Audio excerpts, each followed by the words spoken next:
Le confinement est une expérience bien particulière pour les enfants et leurs parents.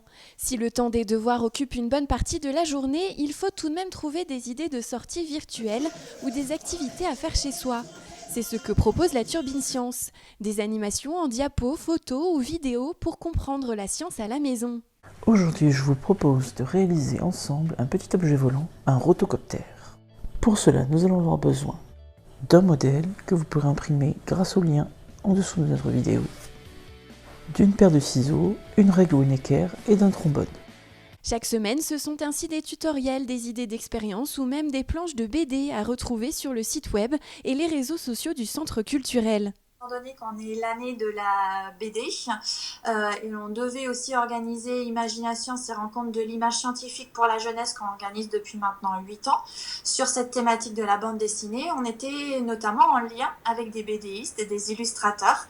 Donc on a tout de suite convenu avec Jim Jourdan d'essayer de faire toute une petite série de scientifiques en confinement.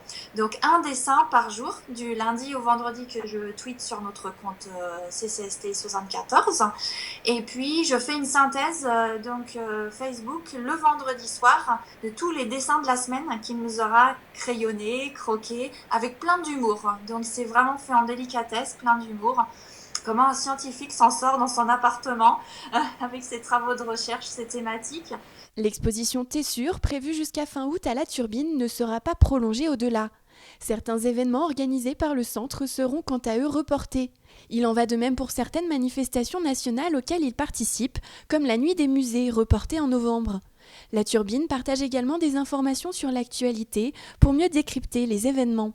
On partage aussi de l'actualité scientifique de nos partenaires, notamment l'hôpital, le centre hospitalier Annecy-Genevois, l'hôpital d'Annecy, qui fait une quotidienne sur leur chaîne YouTube tous les jours. Donc ça nous permet de nous renseigner sur l'évolution du coronavirus, aussi bien pour les patients que pour les professionnels de santé. On relaie aussi des informations comme la Cité des Sciences qui a aussi sorti une expo en ligne, 11 questions-réponses, pareil, sur le coronavirus, ce que c'est la science.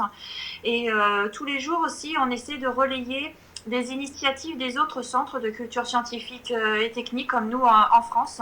Et donc, il y a plein de dessins à faire, d'animations aussi pour les enfants, d'expositions, de comptes rendus, d'interventions de scientifiques. Enfin, tout ça, c'est vraiment, on essaie de relayer au quotidien et ça change sur notre page Internet là-dessus. Aucune date de réouverture du centre n'est pour le moment prévue. Toutes les ressources sont à retrouver sur le site turbine.fr.